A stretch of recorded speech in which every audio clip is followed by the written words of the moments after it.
వీళ్ళ ఎగ్జామిన్ అదే అక్రమాలు కొట్టడం ఒక యాంగిల్, కిందన కూడా ఫ్రీగా పోవడం రెండో యాంగిల్.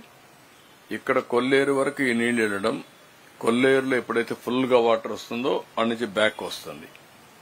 అక్కడి నుంచి ఏదైతే అవుట్లెట్ ఉందో కిందన సముద్రంలో కూడా పోవాలి. అది కూడా చెప్పాం.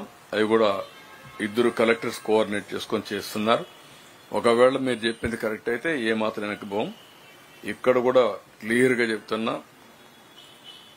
మళ్లీ విజయవాడలో ఇలాంటి వరదలు పునరావృతం కాకుండా గట్టిగా చర్యలు తీసుకుంటాం. బుడమేరు ఆపరేషన్ స్టార్ట్ అవుతుంది. దాన్ని ఏ విధంగా చేయాలనో చేసి భవిష్యత్తులో ఏమాత్రం ఇబ్బంది లేకుండా చేస్తాం. క్వశ్చనే లేదు. ఇంక ఇది మంచి పద్ధతి కాదు. 2,03,000 కుటుంబాలు, ఎంటైర్ గవర్నమెంట్ ఇక్కడే కూర్చొని వాళ్ళకి జరిగిన నష్టం బాధపడుతూ ఇంత అవస్థపడాల్సిన పని లేదు. కొంతమంది స్వార్థపరుల కోసం ఇన్ని త్యాగాలు ప్రజలు ప్రభుత్వం చేయవలసిన అవసరం లేదు.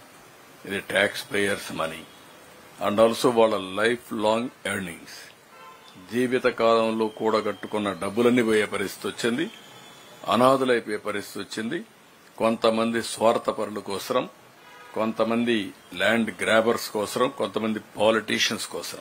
I can say very clearly, కొంతమంది పొలిటికల్ సపోర్ట్ తో విచ్చలవిడిగా చేసే పరిస్థితికి వచ్చారు.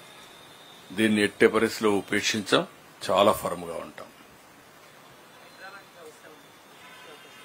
పటిష్టమైన చట్టం ఉంటుంది. చాలా క్లియర్ గా ఉంటాం. అన్నింటికంటే ప్రజల safety is very very important. ప్రజల సేఫ్టీ ముందర ఏది ముఖ్యం కాదు ఈ ప్రభుత్వానికి.